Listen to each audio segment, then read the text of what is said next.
So a new chemical compound to treat malaria has been identified by scientists at Wits universities in conjunction with other universities as well. They do this by artificially injecting mosquitoes with human malaria. Let's get you more on this. We're joined by Wits Research Institute for Malaria Co-Director, Professor Lizette Koekemoer. Thank you very much, Professor Koekemoer, for your time.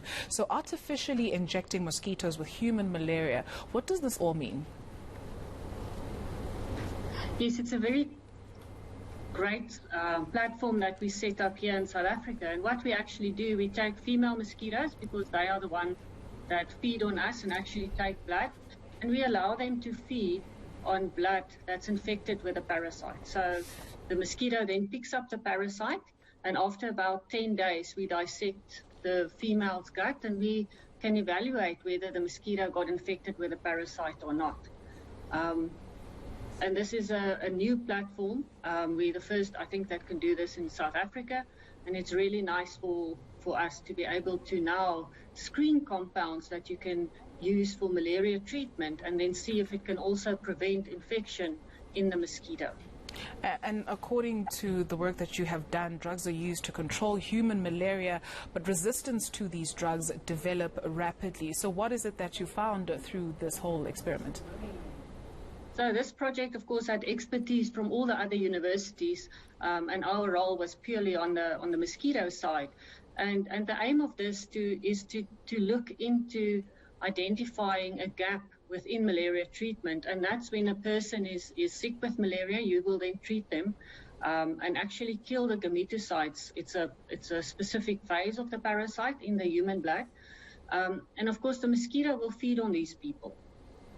Even if they're infected, and the female can then transmit the parasite to other humans, and that's how the disease transmits.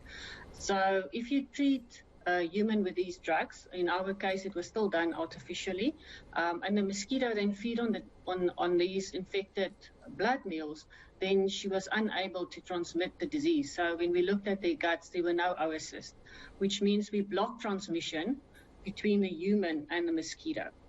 And then, of course, you automatically will prevent transmission from the human, from the mosquito to the next human downstream. So what exactly does this mean, especially on the continent where we find malaria is a problem? Does this mean it'll go some way in treating this?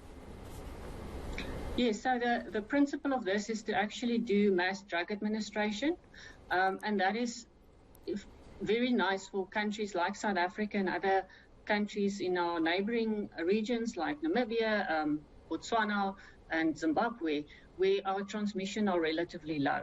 You can then go out into villages, screen people to see if they actually carry the gametocytes. A lot of people are gametocyte carriers, so they don't necessarily go to a clinic to get treated. You can then treat them, and it's a population screen, so it's not an individual. It will give protection for the whole population. And that's the whole aim, is to develop these drugs further for mass drug administration. So you give somebody a tablet, and automatically you prevent transmission to mosquitoes as well. In terms of costing, just how reasonable or unreasonable would this be? So these studies are still in their really early days. It's identifying these potential candidates. That was step one, which we've now done.